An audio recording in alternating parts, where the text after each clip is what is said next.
the note on the counter was only the beginning. When I was 19, I came home to a house that didn't belong to me anymore. My parents, the two people who were supposed to be my North Star, had moved halfway across the country, and they didn't even leave a forwarding address, just a sticky note on the granite island that said, "We need a fresh start, Jax. You've always been the independent one. You'll figure it out." I didn't have a car. I had $4.12 in my checking account, and the landlord was standing on the porch with an eviction notice and a look of genuine pity. For 3 months, I lived out of a gym locker and a beat-up sleeping bag behind a dumpster. I washed my hair in a public library sink and ate single-serving peanut butter packets like they were 5-course meals. Every time I wanted to give up, I thought about that note. You'll figure it out. So I did.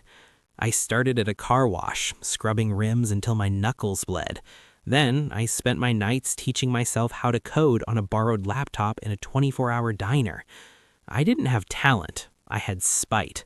And honestly, spite is a hell of a motivator. Fast forward 10 years. I'm 30 now. I own a software firm in downtown Austin.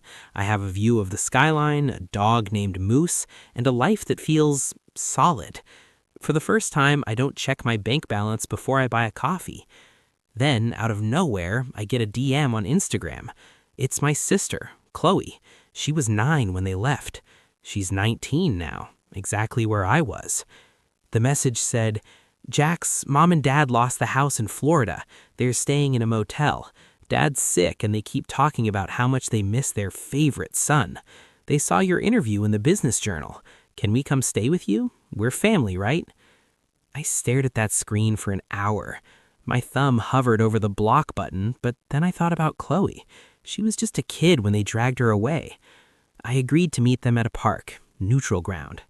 When they pulled up in a rusted-out minivan, my heart didn't break. It felt cold. My mom tried to hug me, smelling like cheap cigarettes and desperation.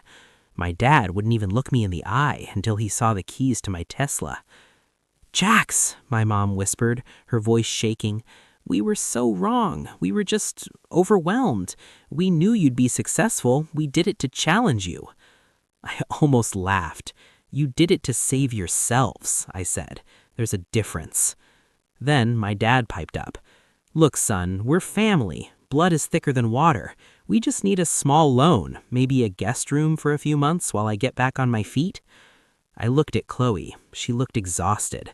She was carrying the same weight I used to carry. I reached into my pocket, and I pulled out a sticky note. I'd written it before I left the house. I handed it to my dad.